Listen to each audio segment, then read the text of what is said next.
ఈ కార్యక్రమానికి ముఖ్య అతిథిగా విచ్చేసిన మనందరి అభిమాన నాయకులు, ఎన్నికల ముందు పిసిసి అధ్యక్షులుగా, ఇప్పుడు మనందరి అభిమానాన్ని పొందిన మన ముఖ్యమంత్రిగా ఇక్కడికి విచ్చేసిన పెద్దలు రేవంత్ రెడ్డి గారికి, ఉప ముఖ్యమంత్రి వర్యులు బట్టి విక్రమార్క గారికి, సహచర మంత్రివర్యులు సీతక్క గారికి, సురేఖ అక్కకు, శ్రీధర్ బాబు అన్నకు, జూపల్లి గారికి, ఇంకా కోమటిరెడ్డి వెంకటరెడ్డి గారికి, పొన్నం ప్రభాకర్ గారికి, వేదిక మీద ఉన్న ఎంపీలు, ఎమ్మెల్యేలు, ఎమ్మెల్సీలు, మాజీ ప్రజాప్రతినిధులు చాలామంది ఉన్నారు. హనుమంతరావు గారన్న, ఇంకా మాజీ అధ్యక్షులు ఉన్నారు, కేశవరావు అన్న, సిఎస్ గారు, ఇంకా ముఖ్యమైన అధికారులు ఉన్నారు. అదే రకంగా వేమ నరేందర్ రెడ్డి అన్న, ప్రజాప్రతినిధులతో పాటు చాలామంది కార్పొరేషన్ చైర్మన్లు ఉన్నారు. ముఖ్య అతిథులందరికీ, ముఖ్యంగా ఈ కార్యక్రమానికి హాజరైన నా కుటుంబ సభ్యులైన ఆడబిడ్డలు, అన్నదమ్ములు, మీడియా మిత్రులందరికీ మనస్ఫూర్తిగా హృదయపూర్వక నమస్కారం తెలియజేసుకుంటున్నాను. ఇందిరమ్మ రాజ్యం కావాలని, ప్రజాపాలన రావాలని, మార్పు చెందాల్సిన అవసరం ఉందని నమ్మిన మొదటి అడ్డ ఈ వరంగల్ గడ్డ. మన ప్రీతమ నాయకులు రాహుల్ గాంధీ గారు రైతు డిక్లరేషన్ మొట్టమొదటిగా రైతుల కళ్ళలో ఆనందం చూడాలని ఇదే గడ్డ మీద రైతు డిక్లరేషన్ చేసిన దాన్ని ఇందిరమ్మ రాజ్యం వచ్చిన తర్వాత గౌరవ ముఖ్యమంత్రి రేవంత్ రెడ్డి గారి నాయకత్వంలోని ఈ ప్రభుత్వం మొట్టమొదటి బడ్జెట్లోనే దేశంలో ఏ రాష్ట్రము పెట్టనంత అత్యధికంగా 72,000 కోట్ల రూపాయలని బడ్జెట్లో పెట్టడమే కాకుండా ఇచ్చిన మాట ప్రకారం రైతన్నలకు ఇచ్చిన ప్రతి అంశాన్ని ఆర్థికంగా రాష్ట్రము ఇబ్బందుల్లో ఉన్నప్పటికీ ఇచ్చిన ప్రతి మాటని చిత్తశుద్ధితో ఈరోజు ఈ రాష్ట్ర ప్రభుత్వం చేపడుతున్నది అనేది ఈ వేదిక ద్వారా మీకు తెలియజేస్తున్నాను.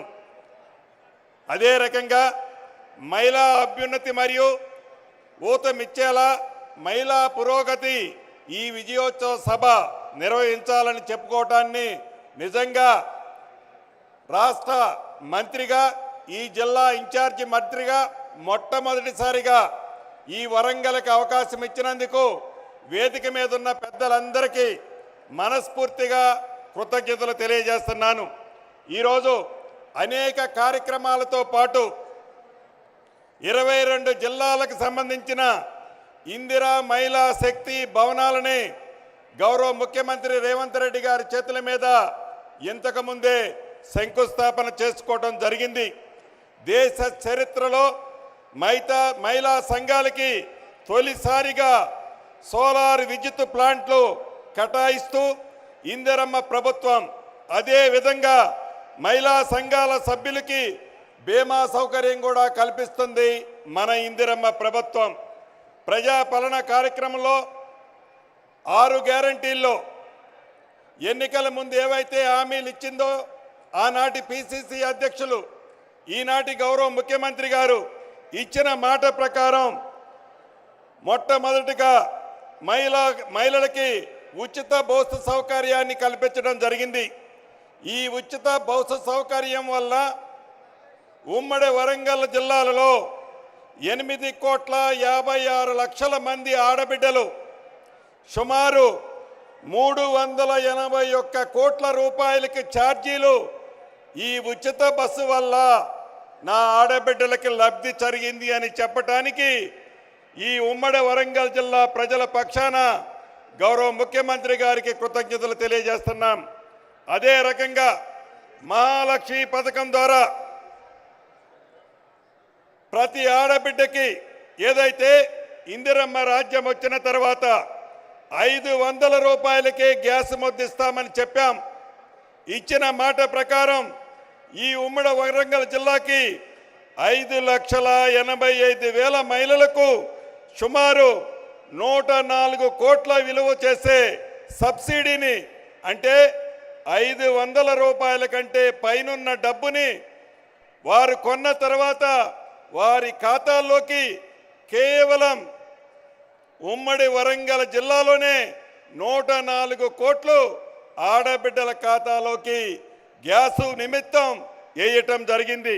అదే రకంగా గృహజ్యోతి కార్యక్రమం ద్వారా గౌరవ ఉప ముఖ్యమంత్రి బట్టి విక్రమార్క గారు అనేక ప్రాంతాలకు తిరిగి అనేక ప్రజలని వారి దగ్గర నుంచి సేకరించిన వివరాల ప్రకారం అద్భుతంగా ఈ గృహజ్యోతి కార్యక్రమాన్ని చేపట్టడం జరిగింది. ఈ ఉమ్మడి వరంగల్ జిల్లాలోనే సుమారు 5,27,000 మందికి 200 యూనిట్లు ఉచిత పవర్ ఇవ్వటం వల్ల సుమారు 128 కోట్లు ఈ 5,27,000 కుటుంబాలకి లబ్ధి జరిగిందని చెప్పడానికి చాలా సంతోషిస్తున్నాను. అదే రకంగా రాజీవ్ ఆరోగ్యశ్రీ కార్యక్రమం ద్వారా ఇందిరమ్మ రాజ్యం రాకముందు పేదవాళ్లకు జబ్బు చేస్తే 5 లక్షల రూపాయల వరకే ఆనాటి కార్యక్రమంలో లబ్ధి జరిగేది. ఎన్నికల్లో వాగ్దానం చేసిన దాని ప్రకారం ఇందిరమ్మ రాజ్యంలో ఇప్పుడు 10 లక్షల రూపాయలు పేదవాళ్లకు జబ్బు చేస్తే ఇవ్వటం జరుగుతుంది. ఈ ఉమ్మడి వరంగల్ జిల్లాలో 3,16,100 మందికి ఈ రాజీవ్ ఆరోగ్యశ్రీ ద్వారా లబ్ధి జరిగింది. సుమారు 174 కోట్లు పేదవాళ్లకు జబ్బు చేస్తే ఈ రాజీవ్ ఆరోగ్యశ్రీ కార్యక్రమం ద్వారా పేదవాళ్ళని ఆదుకున్నది ఈ ఇందిరమ్మ ప్రభుత్వం. గత ప్రభుత్వంలో ధరణి పేరుతో మన ప్రభుత్వం రావడానికి ముందు సుమారు 2 సంవత్సరాల నుంచి 2,45,000 అప్లికేషన్లు వివిధ కలెక్టర్ల దగ్గర ధరణికి సంబంధించిన అప్లికేషన్లు పెండింగ్ ఉండేవి. నెల క్రితం వరకు ఈనాడు 1 నెలలో వచ్చిన అప్లికేషన్లు తప్ప ఈ నెలలో వచ్చిన అప్లికేషన్లు తప్ప ఏ కలెక్టర్ గారి దగ్గర ధరణికి సంబంధించిన పెండింగ్ అప్లికేషన్లు ఎక్కడా లేవు. అదే రకంగా 2020 రెవెన్యూ చట్టం ద్వారా ఏదైతే ఆనాటి ప్రభుత్వం పేదోళ్ల భూములు, ప్రభుత్వ భూములు, భూదాన భూములు, అదే రకంగా దేవాదాయ భూములు, ఫారెస్ట్ భూములు ఆనాటి పింక్ కలర్ సంబంధించిన వాళ్ళు కబ్జా చేశారు. ఆ భూములన్నీ బయటికి తెచ్చే విధంగా రెవెన్యూ చట్టాన్ని దేశంలోనే ఒక రోల్ మోడల్ చట్టంగా తీసుకొచ్చే విధంగా 2024 చట్టాన్ని అతి కొద్ది రోజుల్లోనే అసెంబ్లీలో పెట్టి తీర్మానం చేసి ఒక రోల్ మోడల్ రెవెన్యూ చట్టాన్ని తీసుకొచ్చి ధరణి ద్వారా తెలంగాణలో ఏదైతే 2,54,00,000 ఎకరాల భూమి ఉందో ఆ భూమిని ఆనాటి పెద్దలు విదేశాల కంపెనీల్లో తాకట్టు పెడితే ఇందిరమ్మ రాజ్యంలో గౌరవ ముఖ్యమంత్రి రేవంత్ రెడ్డి గారి నాయకత్వంలోని ఈ ప్రభుత్వం మన స్వదేశానికి సంబంధించిన కేంద్ర ప్రభుత్వానికి సంబంధించిన సంస్థ అయిన ఎన్ఐసికి అప్పగించాం. రాబోయే రోజుల్లో ధరణి సమస్యలు కానీ భూమి సమస్యలు కానీ పేదవాడికి సంబంధించిన 1 గజాన్ని ఎవరైతే ఆనాడు దొంగిలించారో, ఎవరైతే కబ్జా చేశారో చేసిన ప్రతి గజాన్ని పేదవాళ్ళకి చెందే విధంగా ఈ కొత్త చట్టాన్ని తీసుకురాబోతున్నాం. ఇక వరంగల్ విషయానికి వస్తే ఇందాక అనేక విషయాలు ముఖ్యులు చెప్పారు. ఇది ఒక పట్టణం. ఇంతకుముందే గౌరవ ముఖ్యమంత్రి గారు చెప్పినట్లు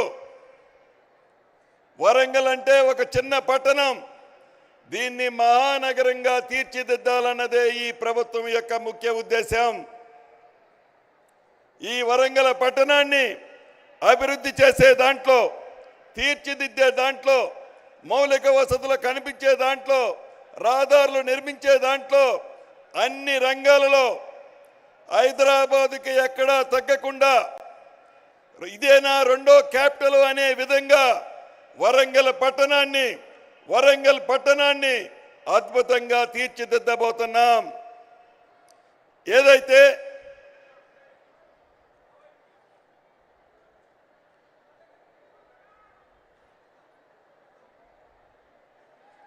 ఆనాటి ప్రభుత్వం వరంగల్ పట్టణంలో అనేక కార్యక్రమాలు చేపడతామని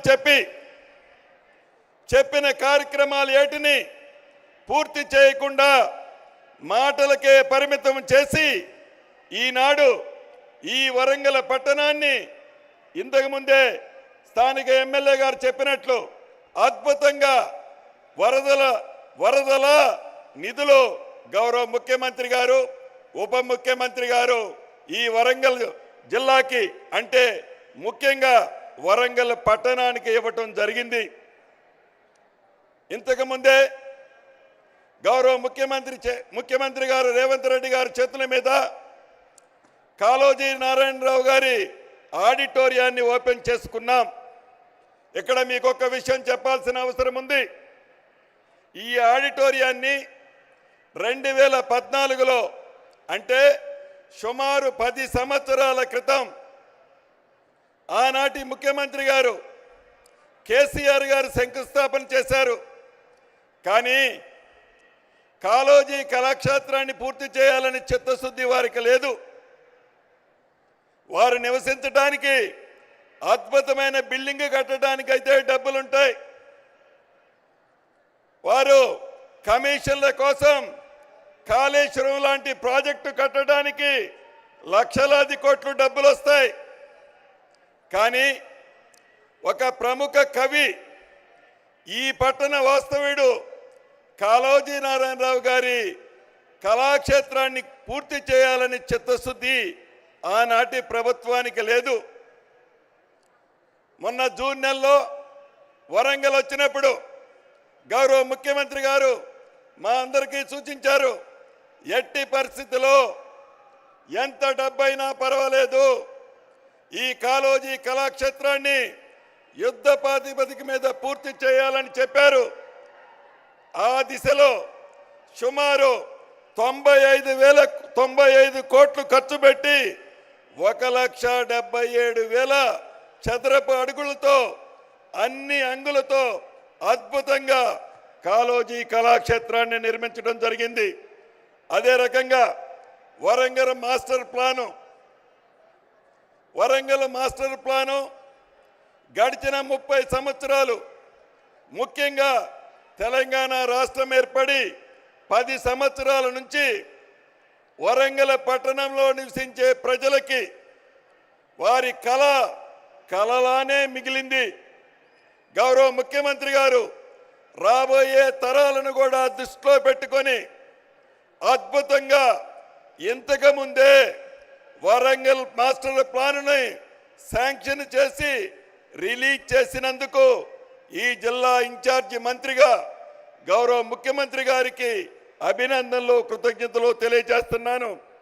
ఇది సుమారు 1805 చదరపు కిలోమీటర్లతో అన్ని అంగులతో ఆర్భాటంగా ఈ వరంగల్ పట్టణానికి అన్ని వసతులు వచ్చే విధంగా ఈ మాస్టర్ ప్లాన్ని నిర్మించుకోవడం జరిగింది. ఇక ఇన్నర్ రింగ్ రోడ్డు 45 కిలోమీటర్లు ఉంది. ఈ 45 కిలోమీటర్లకి 572 కోట్ల అవసరం ఉంది. ఈ inner ring road Kakatiya university నుంచి కాజీపేట, తిమ్మాపూర్, ఎన్మాముల, పైడిపల్లి కలుపుతూ నిర్మిస్తారు. ఈ ఇన్నర్ రింగ్ రోడ్డుని 3 విడతల్లో కంప్లీట్ చేయాలన్నది ఈ ప్రభుత్వం యొక్క ఆలోచన.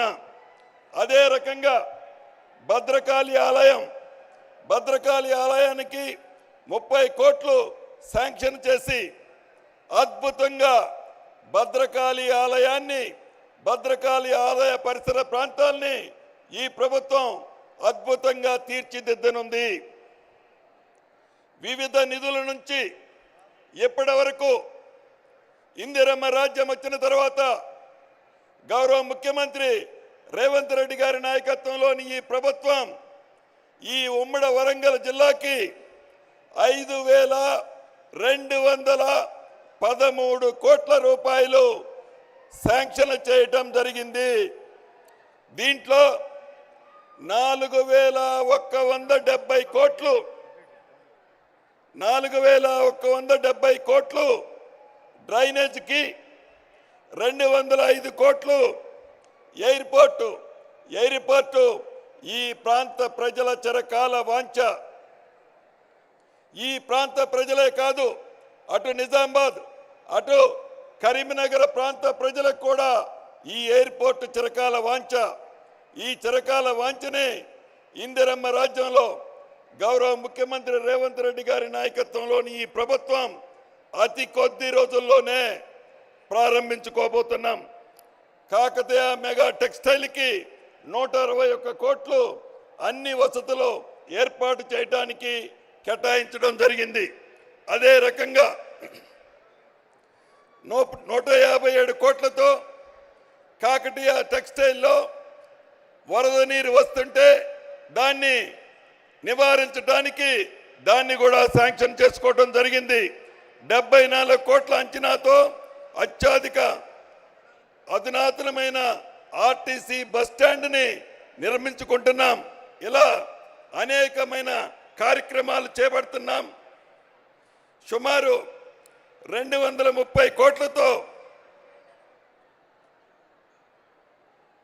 అనేక మిగిలిన అభివృద్ధి కార్యక్రమాలని శాంక్షన్ చేసుకోబోతున్నాం. ఇంతకుముందే జనగాం జిల్లా స్టేషన్ గన్పూర్లో కూడా 26 కోట్ల రూపాయలతో డివిజనల్ స్థాయి కార్యాలయ సముదాయాలని అన్ని ఒక దగ్గర ఇంటిగ్రేటెడ్ సముదాయాన్ని కూడా నిర్మించుకోబోతున్నాం. ఇంతకుముందు సురేఖక్క అనేక సార్లు గౌరవ ముఖ్యమంత్రి గారి దగ్గర ఉన్నప్పుడు నేను వింటుండేవాడిని, గుడి, చర్చి, మసీదుకి నాకు 3 కోట్లు కావాలని గట్టిగా పట్టుబట్టేది.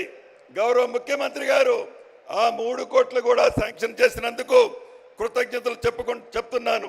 ఇలా అనేక కార్యక్రమాలు వరంగల్ జిల్లాని హైదరాబాద్ తర్వాత అన్ని రంగాలలో తీర్చిదిద్దే విధంగా అద్భుతంగా హైదరాబాద్తో సమానంగా వరంగల్ జిల్లాని నిర్మించాలన్నదే ఈ ప్రభుత్వం యొక్క ఆలోచనని తెలియచేసుకుంటూ, ఇంత పెద్ద ఎత్తున నిధులు ఇచ్చినందుకు గౌరవ ముఖ్యమంత్రి గారికి వరంగల్ జిల్లా ప్రజల పక్షాన అభినందనలు, కృతజ్ఞతలు తెలుపుతూ సెలవు తీసుకుంటున్నానన్న. Thank you very much. ధన్యవాదాలు సార్.